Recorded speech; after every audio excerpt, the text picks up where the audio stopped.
Yeah. X-Doe. Hey, yo, I want stone boy. Tell him, sir. Platinum. Yeah. Jehovah. Jehovah. Oh. Jehovah. Oh. Jehovah. Oh. Jehovah. My real name is Richard Kwasi Siaw Afrofi. Though is a Ghanaian-born artist that came from Eastern region, precisely Apredi, but I was born in Accra, raised in Accra, and I do hip-hop. Money on my mind, I'm getting harder on my grind. Music started way back, you know what I mean? I don't know actually, because I grew up with it, so I don't really know when it started. But professionally, when I realized that I was doing music for Ghanaians, was the time, it was around 95, 96 there. That's the time I started getting into the studio professionally and to record my album, to bring it out. I got to make that billion to take care of the family. Well, they are good. Some of the artists here, they are very good, but they need to work hard. They need to work hard and push up more so that, you know, their song stays for time. Doesn't become like a faded song. So I think they should work hard and they are doing good. Some of them are very good. The business and my life. See that bomb me down. You're not supposed to hear stuff from us all the time because x-Doe is a solo artist. Chicago is a solo artist. I just featured Chicago on Davi Made a Cuckoo track on my album. But that time, because it was the first featuring, a lot of people don't understand and don't get the main thing. Because when you feature somebody back then, it's more like you guys are group. They don't know that it's a featuring until now. Now they know that it's a featuring. But before, when you come up with someone, the two of you becomes group automatically, even though you are not group. So me and Chicago, don't get it twisted. Chicago and I are never in a group. I just featured him on that Made a Cuckoo track. I feel so a man in x-Doe is super ready, ever ready, you know what I mean? Because I've stayed back for a while and I've studied what is going on and what I needed to come out with. So x-Doe is coming in a full effect. It's forever ready. Just to come back. Money on my mind. The major hit I made was Davi Made a Cuckoo. That was the album. It was an album hit, not even a song, a single hit. It was an album hit, and my first mechanical rights from the bundles they bought so far was it was 800,000. Yeah, that's 800,000 from now maybe around 8 million or something. I'm getting harder on my grind, plus I got to make that billion to take. That money came first. Well, I was very young. Let me be real and straight. So artists now won't do that mistakes I did. Like you see, I was young and naive, and you see, when I was growing up musically, I come from a strict home, a Christian background. So when I was doing music, they were not really like into it too much. You know, I mean, they wanted me to go to school and finish up, and so when I hit the track and the money came, I was scared to take it home. You know what I mean? Because they didn't know what to do. So it was friends and families and people around me. We spent the money. Some was used in other recordings. Some was used on clothing line because I'm an artist and my clothing line is important. So I have to do my wardrobe. After doing my wardrobe, I have to get some small car that I'll use, and then I have to go to a boutique actually to respect myself, because you know, hey, a brother needs to get wild, because I was young and free and wild. So that was what I did.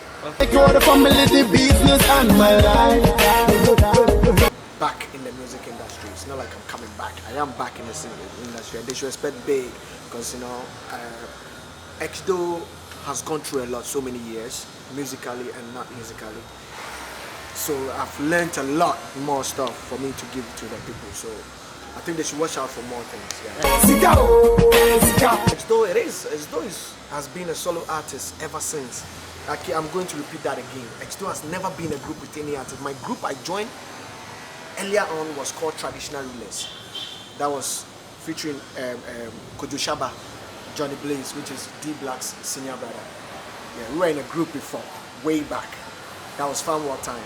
But as I was coming up as an artist, I came as a solo artist. And I've come up, I've been like that ever since. I'm a rapper, and every beat I hear, I know how I tackle the beat. every beat I hear, I have a unique style that I have to go on the beat. But my originality as x-Doe does not change.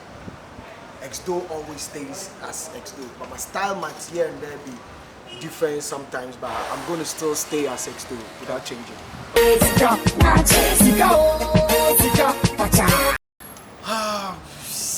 Let me say yes and no, and it's a lot. It's not that. Some regrets that I have is about my educational background, which I need to go back and master because it's no more a regret no more. I need to require to take my degree from university, which I needed. That is so important. Yeah, I regret a bit that I didn't focus in school because now I needed that degree to move on in life, and I don't have it, so I need to go back and grab that degree. So I would advise everybody there to make sure at least before you come in the music scene, the world we are going right now, you need to grab something, at least diploma or degree, so that you know what. So that's one of my regrets. And then second is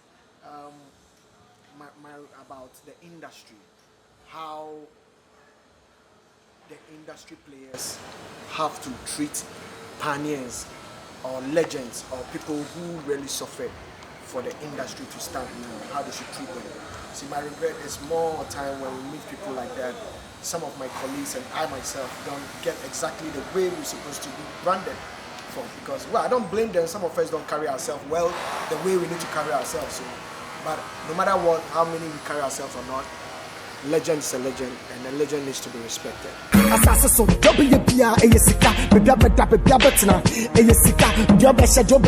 I would tell them is hard work. Never listens to anybody that will bring them down, but listen to constructive advices from elders, constructive advices from people who has already started the game. Because if they don't listen, they end up doing the same mistakes some of us have done, and it will go wrong against them in the near future. So I'll just tell everybody that to keep working hard and to move on. Don't let anybody discourage you. Well, outside music, x-Doe is a business guy. You know, I have a bar which I run. I do buy and selling. Anything you want to sell, you call me. I can manage I manage nightclubs, I manage bars. I do so many things relating to my music environment. That's what I do besides music. At the same time, too, I love acting. So I do acting. I've been doing some series here and there, movies here and there, which some of them are out, some of them too are yet to come out. So x-Doe's hobby is what I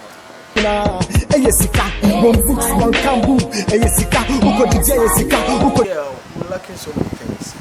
One, we're lacking content, creativity, and quality. You understand what I mean? Content, creativity, and quality. That's the CCC. See, we lack that, and cash. See, so they all become one. One, let me take content. Back then, when you compare our songs that we do before, our lyrical content was relatively good to anybody else. You understand what I mean? Whatever we talk, we make sure we talk it and it stays, and people have to live with it till even 20 years or 10 years to come. And that was what we were doing. We're concentrating more on the lyrical content, which is the content of the song, the beat and the lyrics. The beat will give you some content, but the much content is on the composition, which is the lyrical content. You understand what I mean? That one back then, it was good. And the beat-wise, back then we used to have grooves, different types of grooves, separately. x-Doe will come out with different flavor, different beat.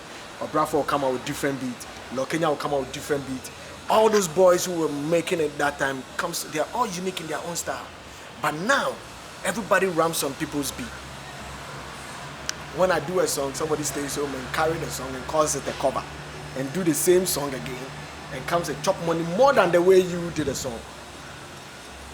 Now it is going wrong. Now people are not making an album for record's sake. You understand? People think singles to get song popular is the best for shows. Yeah, you can get shows now because you are popular. What about you are 40 years? Will you be still relevant? If they ask you how many albums do you have, when the whole, even Grammys gives best album out. So what makes artists don't want to do albums again? An album is not just anything. An album is a record where you keep some certain songs before. So remember, when I say I need Maba album. I know I need Maba or Comfort. It's on Maba album. So when you go buy Maba album, you know the type of songs on it. But when I come out singer, I'm just doing a radio popularity. I'm not selling anything. You understand what I mean? And that one, it makes the songs goes quicker. It pass by quicker. That's what they call the disposable music. It comes, then it goes. It comes, then it goes. Within 3-4 months, it's gone. You see, but I don't do my stuff like that. I take my time to make sure that my songs stays for long. You see, back then, they would try, if you release a song, before it will come on radio, the radio presenter says, place it small, just a small part of it for today. Tomorrow you play small, make small sound till the songs really get into you before he plays it fully. But nowadays, one DJ will play the song for like 20 times and then you'll be forced to like it. Well, it's not bad, but if they are doing that, they should do it real. They should make sure they play the song that will stay, you know, and make sure that, when something comes new and it tease the people with it, it's okay. But when you make it too available for the people, they won't rush to go get it because they know it's there all the time. You understand what I mean? And marketing strategy, sometimes you need to check that. Watch out! x-Doe, 1999, Ashanti International, rough and wild. Let the games begin. Waba.